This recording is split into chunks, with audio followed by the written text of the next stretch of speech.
Hello friends, welcome to my channel. ఈరోజు మన ఛానల్లో ఆంధ్ర స్టైల్లో కోడిగుడ్డు పులుసు ఎట్లా తయారు చేసుకోవాలో ఈ వీడియోలో చూసేద్దామండి. ముందుగా 5 కోడిగుడ్లు తీసుకున్నాను. వాటర్లో సాల్ట్ వేసుకొని నేను వీటిని అయితే బాయిల్ చేసుకున్నాను. బాయిల్ చేసుకున్న తర్వాత ఈ విధంగా పైనున్న షెల్ మొత్తాన్ని తీసేసుకోవాలి. మనం వాటర్లో సాల్ట్ వేసుకొని బాయిల్ చేసుకుంటే ఈ విధంగా మంచిగా పైనున్నదంతా ఈజీగా వస్తుందండి. ఒకసారి మీరు కూడా ఇట్లా ట్రై చేయండి. చూసారా, నాకైతే దీనిపైన ఉన్నదంతా ఈజీగా అయితే వచ్చేసింది. ఇదే విధంగా మనం బాయిల్ చేసుకున్న ఎగ్స్ అన్నిటిని ఇలా మొత్తం తీసి ఒక ప్లేట్లోకి తీసి పెట్టుకోవాలి. మీరు కావాలంటే వీటిని కట్ చేసైనా పులుసులో వేసుకోవచ్చు. నేను కట్ చేయకుండానే వేస్తున్నాను. పులుసు లోపల వరకు వెళ్ళాలి అనుకుంటే కట్ చేసి వేసుకోండి. ఇప్పుడు స్టవ్ పైన ప్యాన్ పెట్టుకొని 3 టేబుల్ స్పూన్ ఆయిల్, అందులో పసుపు ఒక్కటే వేస్తున్నాను అండి. పసుపు ఒక్కటే వేసి ఒకసారి గరిటెతో బాగా మిక్స్ చేసి ఇందులోకి మనం ఎగ్స్ వేసుకొని ఒకసారి ఫ్రై చేసుకోవాలి. ఈ విధంగా మనం తీసి పెట్టుకున్న ఎగ్స్ అన్నిటిని వేసి ఇలా కలుపుకుంటూ ఫ్రై చేసుకోవాలి.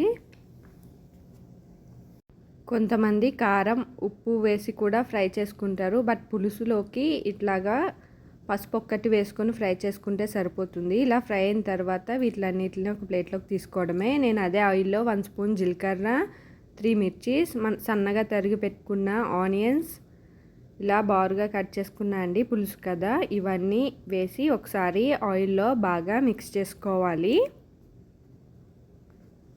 ఆయిల్లో ఇవి ఆనియన్స్ మెత్తబడే వరకు బాగా ఫ్రై చేసుకోవాలి. ఆనియన్స్ ఇలా 5 నిమిషాల తర్వాత మెత్తబడి ఇట్లా ఉంటాయి.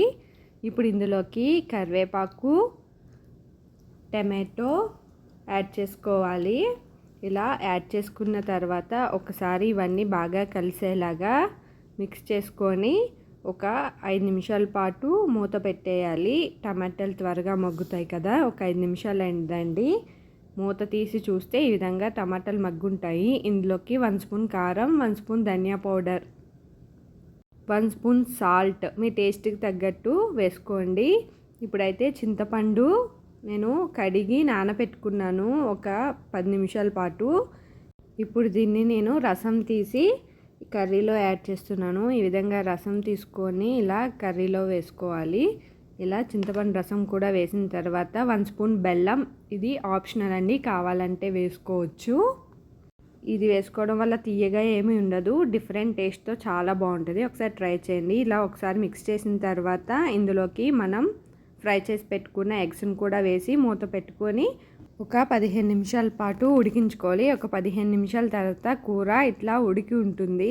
ఇందులో వాటర్ అంతా పోయి కొంచెం దగ్గర పడేదాకా మనం లో ఫ్లేమ్లో ఉడికించుకోవాలి.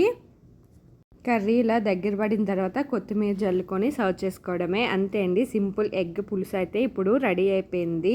చూసారా, ఎంతో టేస్టీగా ఈజీగా అయితే తక్కువ ఇంగ్రీడియంట్స్తో ఈ పులుసు అయితే రెడీ అయిపోయింది. ఇలా బెల్లం వేసి ఈ స్టైల్లో ఒకసారి మీరు కూడా ట్రై చేయండి. నా వీడియో కనుక మీకు నచ్చినట్లయితే please like, share and subscribe.